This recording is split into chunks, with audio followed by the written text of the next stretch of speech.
Il y a quelque temps de cela déjà, Dieu m'avait dit, Fabio, le jugement est déjà là. Voilà, il est déjà là. Alors qu'est-ce que ça veut dire, il est déjà là? Je me suis dit, mais voilà, qu'est-ce qui se...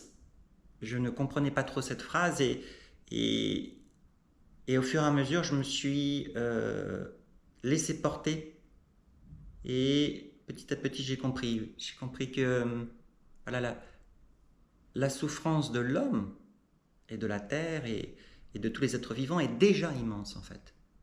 Nous sommes déjà arrivés à une forme de paroxysme de cette douleur, mais on ne la voit plus. Elle est voilée, elle est décorée. D'une certaine façon, on avale la pilule. Hein. Euh, ce jugement qui est déjà bien là, ça correspond véritablement. Alors, je cherchais de partout, de le chercher à l'extérieur, mais en fait, le message de Dieu, c'est que le jugement que tout le monde demande à Dieu, il est à l'intérieur de nous. C'est déjà là. C'est à travers ce jugement, c'est-à-dire les critères que notre homme de loi va émettre à l'intérieur de nous pour filtrer, pour juger, c'est-à-dire évaluer en fait les situations à travers ses propres, tout ce qu'il connaît, c'est à travers tous ces critères-là, tous ces jugements, que la réalité extérieure est créée. Donc lorsqu'il dit le jugement est déjà là, c'est déjà en nous. Et les conséquences de ce jugement, c'est la division.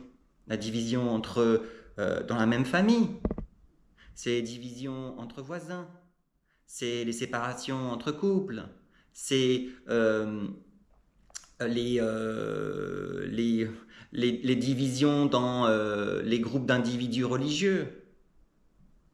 Mais c'est aussi les guerres, les conflits entre nations. Voilà. Donc, la souffrance humaine est à son paroxysme déjà, et il suffirait simplement de comprendre que lorsque Dieu dit le jugement est déjà là, c'est qu'il est en chacun de nous. Et à travers ce jugement-là, on crée à l'extérieur le chaos. Un enfer en fait. Mais on ne voit ni cet enfer, ni notre propre jugement à l'intérieur.